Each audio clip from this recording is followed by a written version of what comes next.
How do you determine these trends? Well, current events form future trends. The seeds of tomorrow are planted in today's major social, economic, and political events. Trends forecaster Gerald Celente. He accurately predicted the fall of the Soviet Union, the crash of '87, and the housing collapse. He is now predicting what he calls the greatest depression.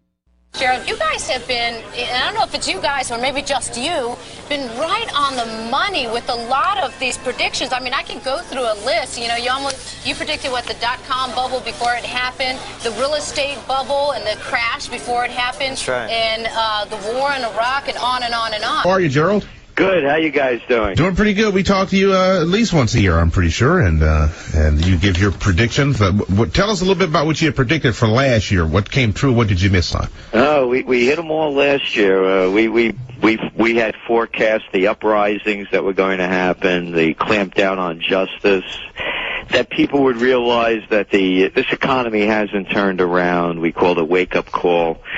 Virtually everything we forecast last year, we hit out of the park. We're living in an extraordinarily fragile time as a globe right now, are we not? Like nothing we've ever seen in our lifetime, or I would say anyone's lifetime. There's not one thing the government can do to solve this problem. They don't have the intelligence, and they don't have the methodology. Okay. You can't spend your way out of problems. You have to produce your way out of problems. This isn't even economics 101. It's economics for dummies. You can't print money based on nothing and expect it to fix the problem. See, We're going to go into a depression that's going to be worse than the Great Depression. You actually believe that there's going to be a revolution, food riots, tax riots. It's going to get that bad? It's going to get that bad. When people get hungry and desperate, things get ugly. And I'll tell you something else why it's going to really get ugly. Crime is going to go to levels we've never seen before. My saying is, when people lose everything and they have nothing left to lose, they lose it. This is the year it all starts falling apart. There is no recovery. Housing prices have fallen worse than they have during the Great Depression.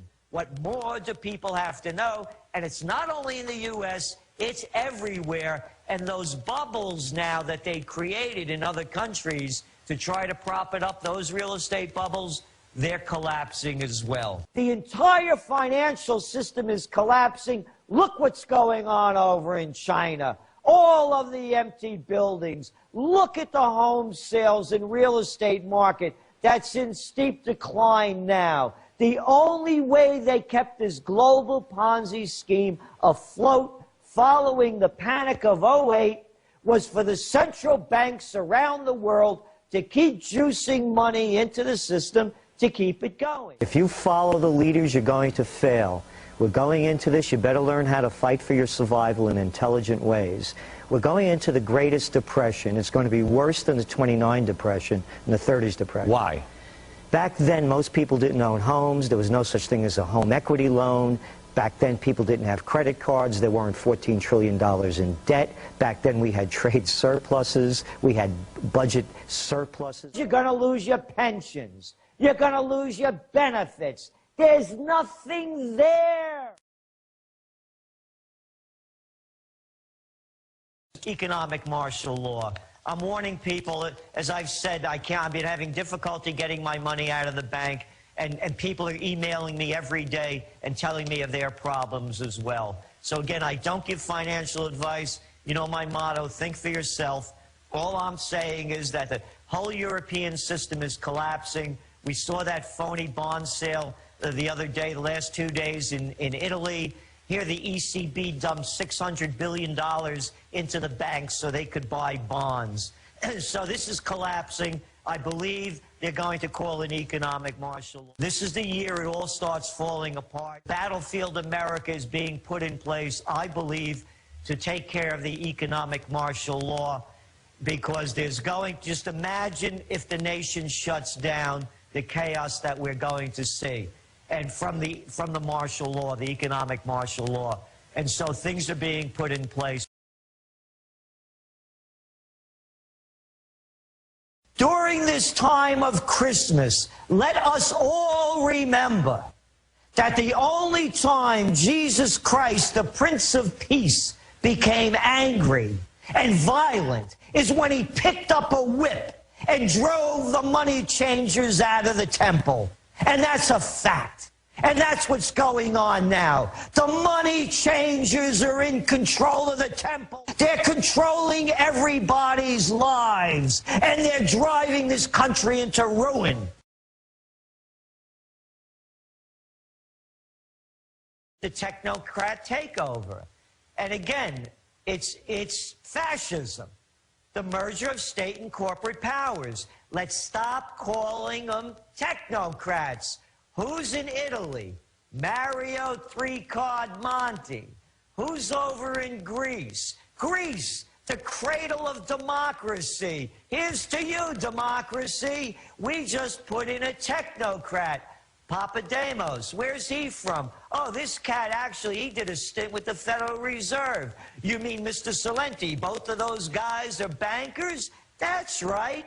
The money changers have taken over the temple in Athens, the temple in Rome, and of course the temple in Berlin, in Paris, the U.S., everywhere. It's not a technocratic takeover. It's the end of the forward democracy that they've tried to tell us that we have, and it's fascism.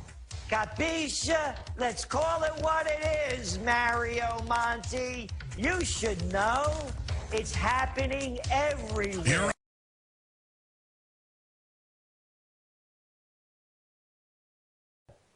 We believe there's going to be a combination of events. One on the geopolitical front, something going on with Israel and its neighbors, and something going on with Iran and Syria, ganging up against those two. I'm saying this because it all ties back into the money. So now what happens, they come up with, whether it's false flag or real, we have to protect our people because of these evil people over there that did this. That's why we're calling a bank holiday. That's right. You can't get your money out. And when you get it out finally, it's going to be worth a fraction of what it's going to be. And now it's collapsing. When all else fails, they take you to war. So get ready, folks. Put your flags out. They're going to do it again.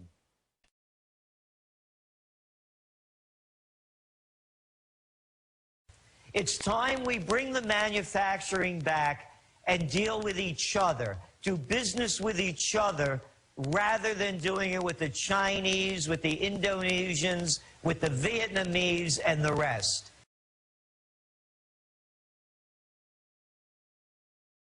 When will this revolution that you have forecasted in your Trends Journal happen, and what will ignite it? It's going to be a tax revolt.